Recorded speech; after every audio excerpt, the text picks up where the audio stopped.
Guys मेरे पास बहुत सारे क्वेरीज़ आते रहते हैं रिगार्डिंग ब्लड प्लाज़्मा कि प्लाज़्मा कौन दे सकता है, कौन नहीं दे सकता है।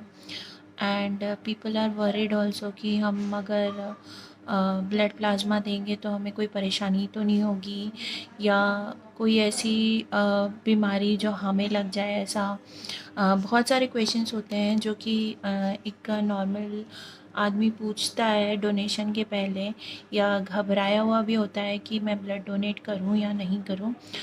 सो कुछ जो क्वेरीज़ हैं मैं उनका आंसर देना चाहूँगी, और कुछ चीज़ें भी बताना चाहूँगी जो कि ब्लड डोनेशन से रिलेटेड है या प्लाज्मा डोनेशन से रिलेटेड है, ताकि इंसान के अंदर की घबराहट ख़त्म हो और वो इजीली डोनेशन कर सके।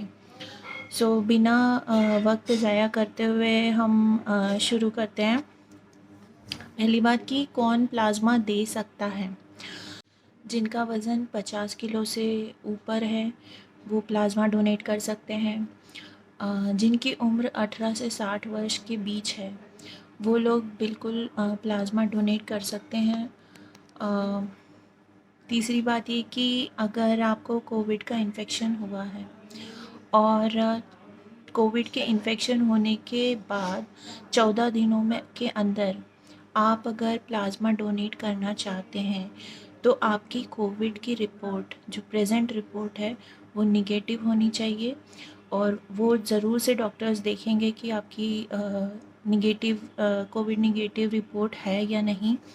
और फिर आप 14 दिनों के अंदर प्लाज्मा डोनेट कर सकते हैं। अदरवाइज़ अगर आपको 28 दिन तक वैसे रुकना चाहिए। 28 दिन के बाद अगर आप प्लाज्मा डोनेट करना चाहते हैं तो निगेटिव रिपोर्ट की ज़रूरत नहीं होती है। फिर मैं कहना चाहूँगी कि आपकी बॉडी में anti spike protein, I am sorry, आपके प्लाज्मा में एंटी स्पाइक प्रोटीन होना ज़रूरी है, और उतनी मात्रा में होना भी ज़रूरी है जितना कि प्लाज्मा डोनेशन के लिए चाहिए।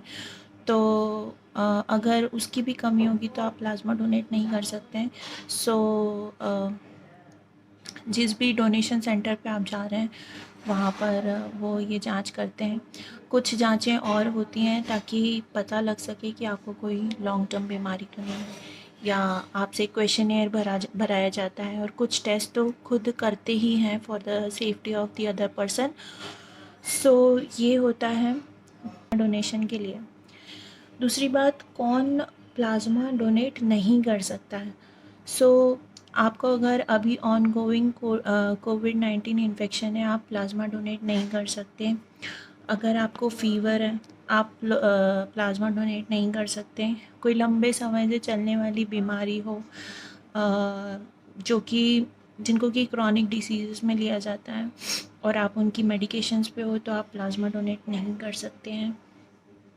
कोई भी ऐसी कंडीशन जिसमें ब्लड ट्रांसफ्यूजन के थ्रू सामने वाले बंदे को बीमारी ट्रांसफ़र हो जाए, या कहा जा सकता है कि ट्रांसफ़र होने के चांसेस हैं, जैसे कि ट्यूबरकुलोसिस है, हेपेटाइटिस, एचआईवी, हार्मोनल इम्बैलेंसेस, तो आप बिल्कुल भी प्लाज्मा डोनेट नहीं कर सकते हैं।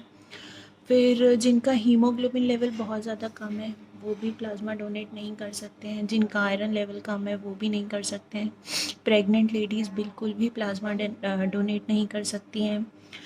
और जिनका रिसेंटली वैक्सीनेशन, अभी वैक्सीनेशन भी काफ़ी सारे लोगों का हो गया है, तो जिनका वैक्सीनेशन हो चुका है या वो किसी भी स्टेज में है वैक्सीनेशन के, फर्स्ट डोज़ लग गया है, सेकेंड डोज़ लगना बाकी है, सेकेंड डोज़ लग गया है, सो दे आर नॉट एलिजिबल, वो नहीं दे सकते हैं, प्लाज्मा डोनेट नहीं कर सकते हैं। हाँ, लेकिन वैक्सीनेशन के 28 दिन या 30 दिन या 1 से 1.5 महीने के बाद में वो प्लाज्मा डोनेट कर सकते हैं। फिर भी उनके प्लाज्मा में चेक किया जाएगा कि एंटीबॉडीज़ हैं या नहीं। अगर एंटीबॉडीज़ होती हैं तो डेफिनेटली दे सकते हैं, अदरवाइज़ प्लाज्मा डोनेट नहीं कर सकते। सो ये तो इन्फॉर्मेशन थी।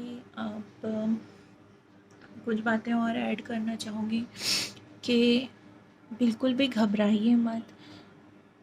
जितना ज़्यादा हो सके डोनेशन दीजिए। अगर आप कोविड 19 से एक्सपोज़ हो चुके हैं तो ये बिल्कुल भी घबराने की ज़रूरत नहीं है कि आपको दोबारा बीमारी होगी या कोई और बीमारी लग जाएगी या कुछ और हो सकता है।